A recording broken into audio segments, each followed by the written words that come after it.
Jay here, Stretford, Paddock. This is Paddock Live. That's Joe Smith, and it's all popping off. We've got loads of great. It's all to play for. We've got loads of stories to get through. The most important thing, though, is that you get involved in the comments and the chat and let us know what you think about all the latest Manchester United news. We're going to be talking about this. Qatar want Kylian Mbappe. We're going to be talking about potentially a new deal for a young starlet. Could be putting pen to paper. Yeah, we're going to be talking about, is Marcus Rashford the greatest player ever since sliced Stanley Matthews? Yes. Yeah. There'll be no slicing of anyone on here. Oh, sorry. So we'll be getting into all that. So make sure you do join us. Loads of people in the chats already. Good to see you. Someone says here, full-time productions. Jay, did you hear Dwight York has been linked with the Aberdeen job? I love Dwight York, but I wouldn't let him manage my local spa. I don't know about that. But that's a bit of a left field move, isn't it? Is he a potential manager? He's managing it at the moment, I think. All right, he's doing okay. a decent Sorry, job. I didn't really know much about that, but who knows? Maybe he'll do well.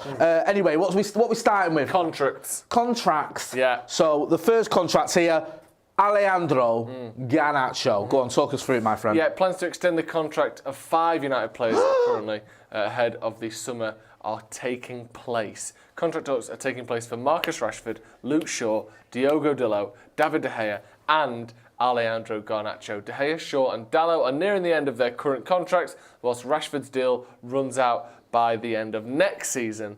The Times report that Garnacho is close to agreeing a new 5-year deal that would see him significantly increase his £7,000 per week wages, which makes sense, doesn't it? Because £7,000 a week is basically minimum wage for a Premier League footballer, in it, so it makes sense to me. Weirdly, though, if we just go through these one by one, let's start with Marcus Rashford. It says here that there's talks underway and that I think Ten Hag has spoken about how important it is that we get that going. Stephen Howson keeps tweeting cryptic things basically saying that that isn't happening. Well, how could that be the case? Do you know what I mean? Have you seen him tweeting this? Yeah. Keeps going like, oh, well, no, why have we not even sat down with him yet? I know Steve relatively well. Met him a few times in here. You would say that? Yeah. And I trust him when he says these things. So it is intriguing as to what is going on. I think the sort of contract talks are taking place covers them all manner of sins. I don't think they're sat in a room going, here's our offer. Yeah. What do you reckon? I think it's like, we're ready to talk, we will talk, but we aren't talking yet. I think there's that sort of thing going on. Let's face facts here. Manchester United are going to offer Marcus Rashford a new deal. Yeah, they're not going to forget. No. It's not a Kevin McAllister situation where in 2025 we start the season and go, Marcus! Yeah, do you know what I mean? Going, shit! Oh no! Oh my God, he's left! Where is he? Where's the starting 11? De Gea, Mbappe, oh my God, we've not given him a new contract. We forgot. That will happen, won't it? Obviously. It's got to be priority. Eric Ten Hag must be saying to the board or to United or whoever, this kid could play for me for the next at least 7 years. Yeah. Like, get him nailed down because he's absolutely smashing it. So that's a no-brainer. Luke Shaw for me is a no-brainer. I think Dalot actually, for me, I think Ten Hag wanted to get him tied down. Yeah. David De Gea, I still think there's a question there. Yeah. Now, I love David De Gea. He's having a very good spell. Yeah. The question is, I think that recently he's been better. Yeah, I agree. I've been critical of him at times this season, but I think last few games he's been much better. But I think the thing with De Gea is, it's not necessarily even about him, it's about his style. He isn't that guy when it comes to playing out from the back. That's the one flaw in his game that is still there.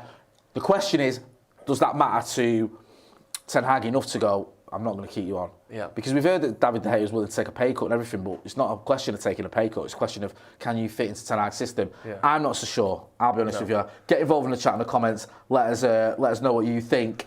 UK Strange says 7k a week, not a year. Yeah, that's what it says, 7k a week. Maybe I said per year, but Oh right, sorry. I don't think it is. I thought it said on there, sorry. K Buckley says no to Dodgy Dave. I think it's a bit harsh, that moniker.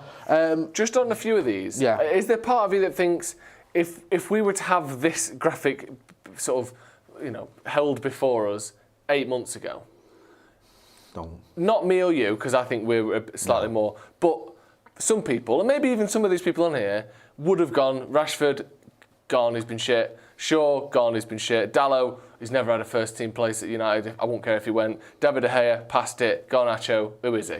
Like, obviously Garnacho's a different one because he's 18. But is there a chance maybe that the reason maybe United haven't quite sat down with Rashford yet, or that these things haven't been done, is much in the same way you don't want to make those decisions 8 months ago because you might make, what's the term, don't make permanent decisions on temporary feelings. You could have easily made the case that, maybe Rashford's past his best. Maybe the injuries have caught up with him. Luke Shaw, he's too inconsistent. Diogo Dalot, he's never cemented a first-team place. Are you worried that we might go, Rashford, 350 grand a week? Well, Sancho's on similar, and you're the best player in the squad, so you've got to get that. Luke Shaw, indispensable, plays centre-back and left-back, give him whatever. Like, do you worry that maybe United are waiting until the end of the season to see what's actually happened this year, rather than going, we're in great form, give them all whatever they want? Do you think that maybe there's a chance that that's why they're taking a bit longer, so that they don't have to sort of give them right now form money rather than the player that they are? I think it might even be a case of, whilst he's playing the way he is, let's just not deal with that now. Yeah. Let's just not do anything that could upset his psyche, do anything to alter what is going on for him. Point, that. Because he's absolutely in the zone. Yeah. Now, he might sign a new deal, and it might just change him ever so slightly, where he's like, right, well, that's me committed long term, I can relax a little bit now. Might just lose a little bit of something. Yeah. Just for right now, he's playing as well as I've seen a United attacker play since the days of Rooney and Ronaldo. Yeah. And I mean peak. I'm not talking, 2014 Rooney or 2021 Ronaldo. I mean, we're talking like this. This is the sort of form we're seeing from Marcus. Factually, he's on fire and he's matching them records. So just whatever he's doing, just leave it. And then in the summer, go, here's your deal. Because also, all it would take is maybe, let's say United's first offer, which is always going to be the first offer. Let's say maybe Rashford goes, is that all you think I'm worth? Ashley Cole scenario. Yeah. Maybe he wanted 65, they offered him 62 and he never got over it. That's what I mean. There's it like, you hear about boxers and people in training camps not having sex because they think that will affect their performance. Yeah. Like, the last thing you need is a significant financial sort of decision, which is probably going to be the biggest contract he ever signs, because he's in his mid-20s, he's in the best form of his life. This is his big one, isn't it? You know, in 5 years he'll take him to 30, 6 years maybe 31. This is probably the biggest one he'll ever do. Let's not deal with that stress and that pressure now, because he's got his agents, he's got his people working for him going, we want 400 grand a week, let's say. Let's say they go in with that and we meet somewhere in the middle. You don't want Rashford going, is that all the what is like? Just don't worry about it. Just leave it now. I think that's a good point, it's just because, it's just perfect at the minute. Yeah. I'm sort of like, it's like everything is absolutely perfect. Yeah. Don't mess with it at all. I think as well, Ten Hag saying what he's saying is basically going to Rashford, we are going to do you a new deal. Do not worry about that. Yeah. Let's not worry about that for now. You staying here is a huge priority for us. We will make that happen.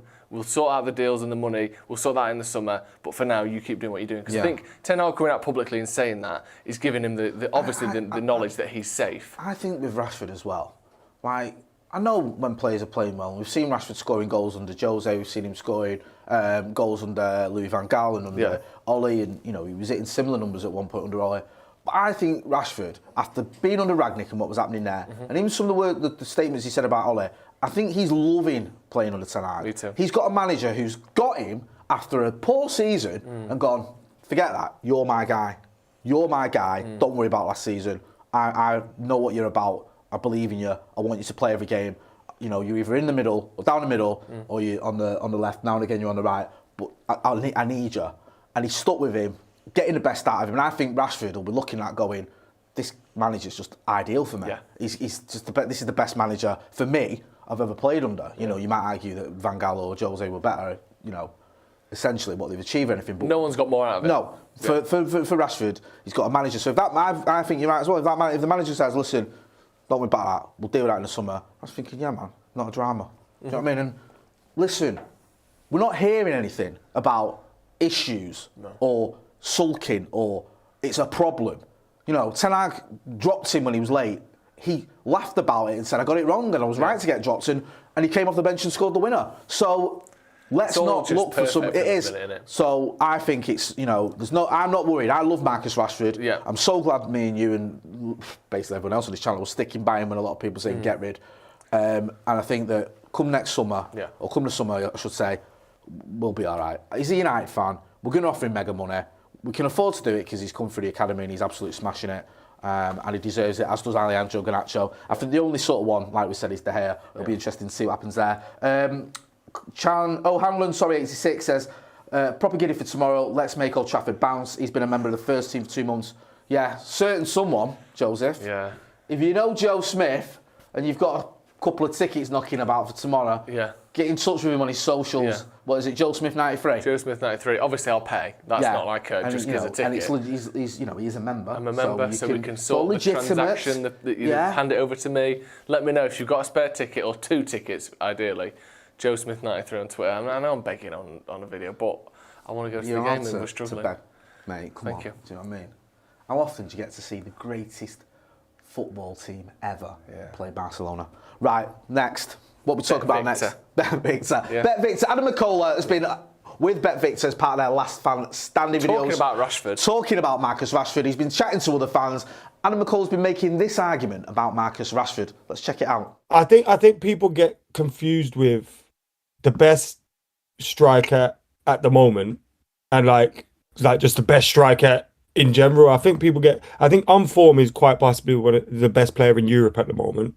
I don't think there's an argument there. I think no one scored more goals than him since the World Cup break. But to be the best player in the world, that's a little bit different. And I think he's got to do a lot more to be able to, to be alongside some of those names and do it on a consistent basis. But having said that, he's going in the right direction. 4 of his last 5 seasons, he's scored 20 goals plus. And people kind of look at this season like it's the anomaly. Last season was the anomaly when he scored 5 goals. He scores goals all the time, but obviously he's having a really good run this season. His best campaign so far in terms of goals, 24, 8 assists. Plays on the left, plays through the middle. He's added heading to his game. He can score inside the box, outside the box. He's got everything in his locker, and it's just a joy to see Marcus Rashford playing football.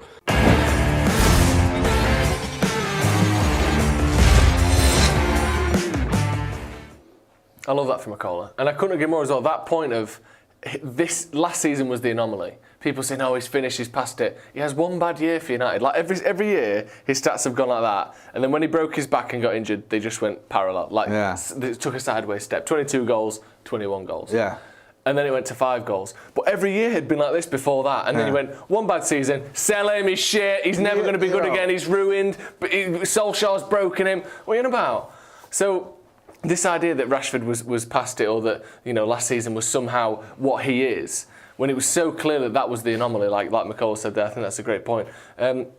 Make sure you check out Bet Victor. Go over there. Let them know that Stretford Paddock sent you. Get your likes in there as well. And get in there, man. Let them know as well about Marcus Rashford. We're taking our medicine off them lot. When we were banging on about Haaland or Saka or whatever was going on and how wonderful everyone, or Harry Kane. Now we've got the greatest attacker on the planet. Let them know about it. He obviously is the best player in Europe at the moment. Obviously, that's not...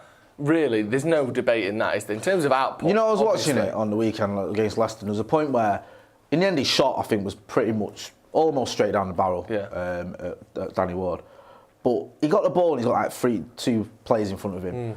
And he just gets that shot, gets his space, and it's like he's almost at that point where he can will it to happen. Do you know what I mean? It is. He's on a different level at the minute. It is genuinely like that Mbappe thing. He has got that at the minute where it's like he's got the ball. Like I said, there'd be people around him, and he just goes da-da-da-da, and next thing he's got a shot on goal, and he's just manufacturing shot after shot after shot, and it's, amazing. But it's so good seeing him at that level where physically he looks. I'm sure he's got a stubbed toe and a bit of a painful ankle or whatever, because footballers always have something. But he's fit. He's properly fit. And he's got the most confidence he's ever had. He's just unbelievable, isn't he? I think as well, just as an aside, I think tomorrow night, Barcelona will end up putting about 3 players on him. Yeah. Honestly, I think whoever's on the right hand side of United's attack may end up getting a bit of joy, may find a bit of space, and hopefully they can exploit it, because I think Barcelona are in absolute awe of Marcus Rashford, and rightly so. What's next on the agenda, my friend? Ten Hag's little dinner with Sir Alex Ferguson. Yeah, talk us through this one, my friend. This was sweet, wasn't it? Yeah, I don't know if everyone's seen the picture. I'm assuming that most people or everyone has. We've got the picture coming up in just a second. But Ten Hag has had dinner with Sir Alex, which really, 2 blokes have had dinner. Not the biggest story. But when it's 2 of your favourite blokes. Yeah. That's why it matters. Ten Hag and Sir Alex Ferguson were pictured having dinner together last night. The pair of them were seen deep in conversation over dinner in Sibo restaurant in Wilmslow yesterday. Ten Hag said, "It's massive to have his support. I enjoy to speak with people with massive knowledge and experience. He wants to share it. He wants to help and support. Manchester United is his club and he feels so committed. He wants us to be doing well. It was a great night." It could make me cry, Jay. I know. Because when Sir Alex retired, it was like, it was my dad retiring. Do you know what I mean? He's just everyone's footballing dad, isn't he, as a United fan? Yeah.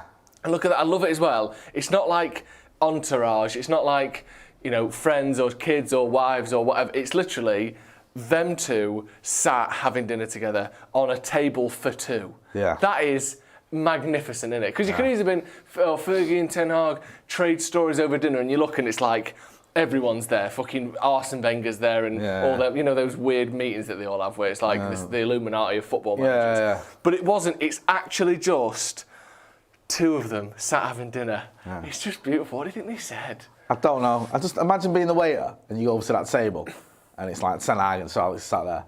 I'd be like, I'd probably just shit myself. In front We of go, them. can we have the wine? Let's go. Here's the Reds. Hey!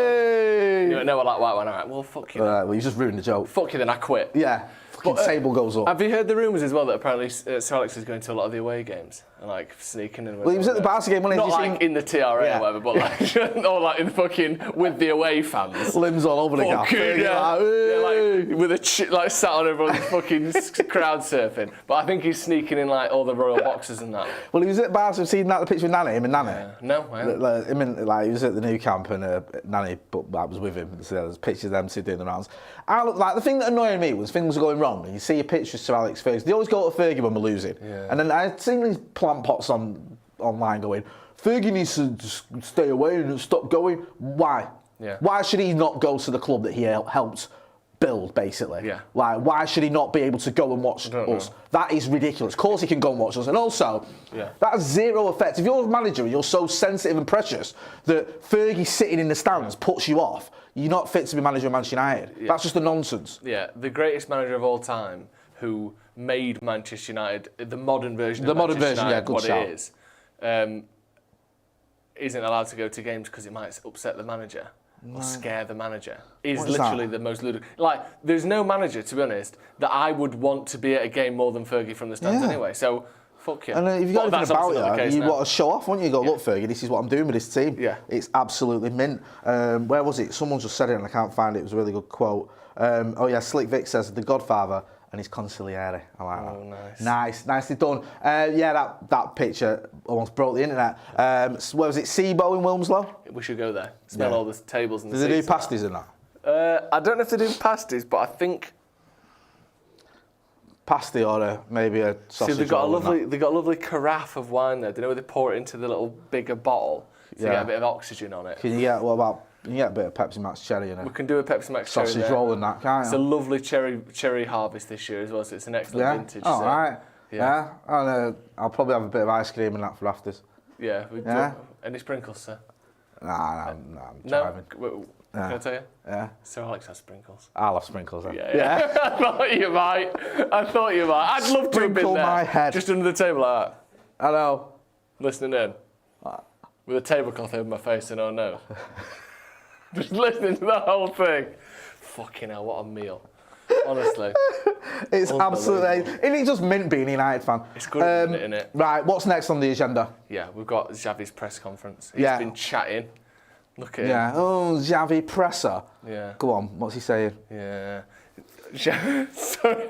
Xavi presser like that's something to have a go at him for. Oh, Xavi presser. Oh, look at me, sat on a chair talking. Journalists, please listen to me. I'm so important. It's pathetic, man. Yeah, do you know what I mean? Unbelievable. Please love me. Yeah. Pathetic. Yeah. Idiot. Yeah. Xavi on United. He says it's a really tough game tomorrow. They're one of the best teams in Europe. They're showing it in the way they compete and play. It's the best Man United in a few years. That's the work Ten Hag has done. They showed personality and passion at Camp Nou. It's a tough stadium to go, and it will be difficult for us. He's also said stuff a little bit about talking about how important and big of an occasion it is to play at Old Trafford. He's talking about Dembele as well. He said that Dembele is a big blow, a huge blow for us. He can make a difference on the pitch. Pedri and Xavi are players that are so important for us on the pitch. Xavi has pure passion and intensity, and that's exactly what we need tomorrow. It's a big absence for us, but we have alternatives. And also speaking about Rashford, he said Rashford is an exceptional footballer in extraordinary form. He can make the difference for United. You need to be you need to be aware he's there, but the team are important, more important than an individual player. Yeah, right. I mean, he's pretty much saying everything we know there, isn't he? Yeah. Rashford's United are better under Ten Hag. And I wish all my players went in. Yeah, I wish 3 of my key players were available. Yeah. I mean, to be fair, I don't expect him to say anything too controversial in a Europa League press conference. So he said a lot of things I would expect him to say. We know what Barcelona are about this season. Under Xavi, is it 7 points clear now? Something like that, yeah. 7 or 8 points clear at the top of the Liga, yeah. I think. But I feel like that game at the Nou Camp has just given us the confidence and probably rattled them a little bit because we were, for me, the better team. It was away for us and at home for them, obviously, and they've lost 2 key players. They already lost Dembele, but obviously to lose Xavi and Pedri as well, it is a blow. And we're going into this game with Sabitza's available. Yeah. Obviously, Casemiro's still available. Rashford's on fire. Yeah, I feel pretty confident. I'm looking forward to it as a fan as well. These are the kind of games you look forward to, aren't they? Manchester United versus Barcelona. Next, let's move on. The big one, Qatar's transfer plan. So we've got a couple of stories here that are sort of loggerheads with each other. Yeah? Yeah. So the first story is that United apparently won't embark on a big spending summer, even if the Qatari takeover goes through. The Qatari Islamic Bank has announced a bid for 100% takeover of the club with considerations around financial fair play cited. It said that Sheikh Jassim is expected to be restrained in the market to begin with. A statement announcing the bid said the bid will completely debt-free via Sheikh Jassim's 9-2 Foundation, which will look to invest in the football teams, the training centre, the stadiums, the wider infrastructure, the fan experience, the communities, and the communities that the club supports. So that one angle is that United aren't going to be spending loads of money. I don't know where that's come from, because maybe they won't spend loads of money straight away, but they are going to spend loads of money at some point, aren't they? No. And also, United routinely spend 150 million quid a year. Sometimes over 200 like it was last time. That's still loads of money. We need a striker. Yeah. And we're not going to go out and get a striker. We're not going to sign, no disrespect to the kid, because I actually like him. It's not going to be Weghorst on a permanent deal as our striker signing, is it? No, he might be one of them. Yeah, but we're going to go out and buy maybe a Kane or an Osimhen or whoever. Yeah. So we're going to spend 100 million on that player. Can I stop you there? Go on. Mbappe. Right, okay. That's the alternate. So this is proper alternate, isn't it? Yeah. This is like one exchange to the other. We're not going to buy anyone, we're going to buy the best player in the world. So it's either we don't sign anyone, or we sign Mbappe. Right. So this is coming. What's the source on this one, please, Ethan? Give me sport and Fichages. Give me sport and Fichages. Fichages. Yes. They're saying that United could swoop in for Kylian Mbappe if a Qatari takeover is successful. Mbappe would become a primary target if United are acquired by Sheikh Jassim. By a Sheikh Jassim-led Qatari consortium, United would be able to stump up an offer worth upwards of £150 million for the attacker. Mbappe would enter his final 2 years of his PSG contract, which is worth £893,000 a week in the summer. Fichages report that Qatar-owned PSG could face a supply cut if United complete the takeover, which means their main resources would go to Old Trafford. Now, that to me doesn't sound like the tactics of a owner that doesn't own two clubs in the same competition. Do you remember when that was the... I love that. Just so you know, official line is, these aren't the same people that own PSG. Yeah. Remember that? Yeah. Firstly, one thing you've got to be very, very clear here, Jay, is neither club is state-owned legally. Right. Yeah. Right? Okay. The second thing is, they're two different people that own them. Yeah. And yet, we're selling our best player to United and we're cutting all supply to PSG. How does that add up then? How can you tell me it's not the same owner if you can do this? It's such fucking shit. It's such a lie. What I will not do this whole time, if we get taken over by Qatar, I'm not pretending this is something that it's not. Yeah. I will never trot out the party line just because that's what lawyers are being told. Yeah. We know these are the same owners as PSG. Yeah. The BBC can give you the final... You know, it has to be said again that they insist that this is not the same owners as PSG. You can tell me that all you want. We know it's the same people. We know it is. And this sort of fucking shit proves it. Mbappe, give him the old Frank Lampard from New York to Man City. Not that, like, of course it's the same owners. It's going to be hilarious when we get PSG in the Champions League and they play their entire reserve team. Yeah, exactly. They do what Klopp did against Everton in the FA Cup. Oh, who was it? Who was it they played against? You've got 11 players making their debut today. What? Who was it when Liverpool were in the World Club Cup? And who did they play? Was it Villa? No, I can't remember. Yeah, I'm sure it was Villa. They played literally their under-16s and won because Villa were so bad at the time that they just couldn't. It's going to be like that. Like, you're going to have loads of people making a debut. Mbappe, Neymar, Messi are all dropped from the squad. Yeah. It's like, well, no, this is just the manager's resigned in protest. Yeah. He's been replaced by someone who's never managed before. Laurent Blanc's back. Yeah, Laurent Blanc's back. Like, it's just like, mean? This is all above board. Yeah. These were registered players. This like, you can't argue this. Fine. Yeah. I'm going to ask you a question now, and it may sound like I'm being facetious or like there's a sarcastic or whatever. Yep. Bearing in mind the wages in particular and the power that he's got at PSG currently, would you want Mbappe at United? I know that the obvious answer is fucking what you're on about, of course, but there's a lot of political pieces that would have to move around to get him in the United's team. I just feel like him and Rashford, he's just over it. Like, it's just done, innit? Yeah. Like, there's no way back for that from anyone. Like, there's no way back. Do you know what I mean? Yeah. Just cancel it. Just cancel the game. But then Rashford's got to get paid 700 grand a week. Do you know what I mean? And then, well, if Rashford's on 700, Bruno's got to be on 500. The thing is, right? The thing is, like, I think Ten Hag just needs to be strong on this and go, you know, is this what I want? Is this going to upset the whole squad? You know, what is best for this club, not just for this, you know, initial getting a player in, but what are the sort of repercussions? We saw it when Sanchez came in, the repercussions. Okay, Sanchez was terrible, but the wages sort of went out the window and he spiraled and all that stuff. So we'll have to wait and see. But I mean, if Mbappe signed, I'd be over the moon because it's Mbappe. But then you think, you know, does it cause a load of dramas? I don't know. I just trust Ten Hag to do the right thing. The other thing I want to say is, just on the Qatari bid, is that people point their finger at how Radcliffe is doing with Lille, isn't it? Nice, excuse me, pardon me. How Radcliffe is doing, and it's not been that good, but actually they've had decent finishes and they've been okay. Is the general consensus that Qatar at PSG has been an unmitigated success? Because obviously they've won the league loads every year because they've bought all these players. Of course they've won the league, but then like half the time the players are walking about because they don't give a fuck because it's too easy. Yeah. They've not won the Champions League yet, which I know you can't just guarantee a cup competition because City have basically been funded by a similar amount of wealth and not managed to do it either. But then like it's the amount they had to give to Mbappe to keep him there. Neymar's just going off on his sister's birthday every year. Like, is that? Like, it doesn't seem like the managers are trusted whatsoever. I don't think the managers are picking half the signings because some of the things that go on is the manager is like the 12th most powerful person in that team, which is never a good thing. Yeah. Is them coming in not going to completely undermine Ten Hag if they just whip out Mbappe's and Messi's and whatever's?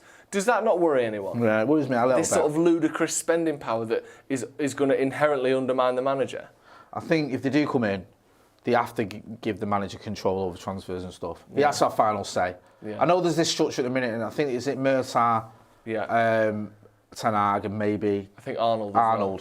I think that some of the suggestions are, though, that if Qatar bid successful, then Mercer and Arnold will be heading to the goal queue. Well, that's what I'm saying. Like, so if that does happen, and they are coming in there going, right, we've got you Mbappe and Neymar, and they need to play everyone. They don't want to be here, but they're on £1 million quid a week, so they're up for then it. That would worry me. Yeah. I've always said back this manager, and I mean it both ways. Don't just, you know, don't get rid of him, but don't just throw players at him he doesn't want. Yeah. Just listen to him, do as you're told, basically. Yeah. He knows what he's doing. He's the football expert. You might have a lot of money, but you're no expert in football. He is. And I just think Eric Ten Hag's a real deal. Sam in the Super Chat says also, can't announce the world will spend a fortune. Clubs will charge us even more otherwise. No, Monte says, please, FB gods, do not allow Mbappe anywhere near his team. Okay. Do you remember the United tax when we were just, you know, owned by the Glazers? Yeah.